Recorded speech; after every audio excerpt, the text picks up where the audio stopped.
აბა ვნახოთ ახლა წვიმის შემდეგ რა მდგომარეობაა ბოსტანში. და ისა ჩითილები წამოვიდა.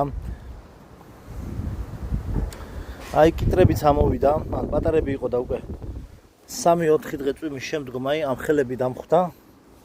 პამიდურებიც იზრდება. მზე რო დააჭერს წამოვა და წამოვა. აი ეს და ის აკეთები, აკეთ რაც არის ხარიგულა არის, იქით ბაზარში ნაყიდია. ის ჩვეულებრივი პამიდორია. ეს არის გარდენიაში ნამყოლ, ეს არის გარდენიაში ნაყიდი. ეს არის გარდენიაში ნაყიდი მარწყვი. მისი პირველი მოსავალი. მოდით 2 თვის წინ ვიყიდე, ჩავлке. ხო და აი მარწყვები. აი ეს